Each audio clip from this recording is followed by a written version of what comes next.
talk about pizza. Crusty, cheese-covered, piping hot pizza. So delicious you'll never want to stop eating it. Ooh, yummy. And you know, that might be the first thing that comes to mind when you think of Chris Bianco. He is one of America's most famous pizza chefs. But as Teresa Strasser found out, he has a lot more to offer than just food.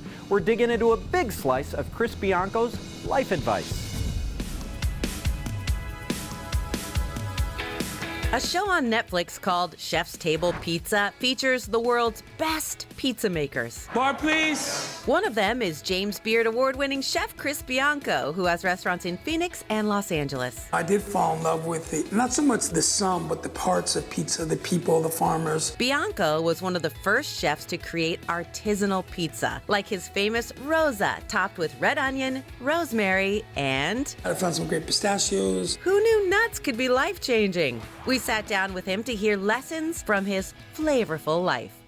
First, he found out early on that plans change. Well, growing up in the Bronx, you had a perfectly reasonable life plan, which was become a member of the Yankees. And then somehow it didn't work out. You always have to make a plan B. For me, I guess all roads led to the desert somehow. Instead, an asthma diagnosis as a kid changed everything. It helped me see people a little differently, or the world a little bit differently, for better or worse. And for me, it's been better. You know, I wouldn't have traded it, to be honest.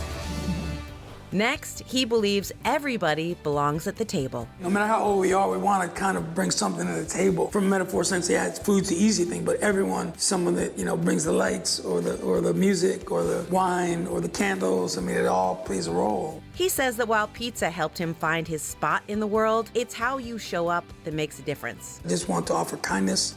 I want people to feel welcome, respect our views or our space or how we do things. And I'll be sure to the best of my ability to respect yours. Finally, Bianco says you learn things when you burn things. A home chef is not going to be Chris Bianco, but how can somebody be 10% Be much better. They'll be much better. They can do that. But Do you have tips for somebody to be just a little bit better, whether they're making pizza? I do. I have a big tip for you guys. Okay, I'm ready. Know this right now, that you're at least twice as good as you think you are. He says have confidence. Just kind of eyeball things. You don't need a strict recipe, and if you screw up, All the lessons are in the things that we burn. Even in relationships in that time, you know, when you're finally in a place where you're happy, I think that you learn that what went wrong. And most times it's us, you know, or more often than not. I love that when you burn things, you learn things. That's why pain exists, to teach you not to do that thing There again. would be no pleasure without pain, wouldn't There you go. There'd just be just things. And pizza.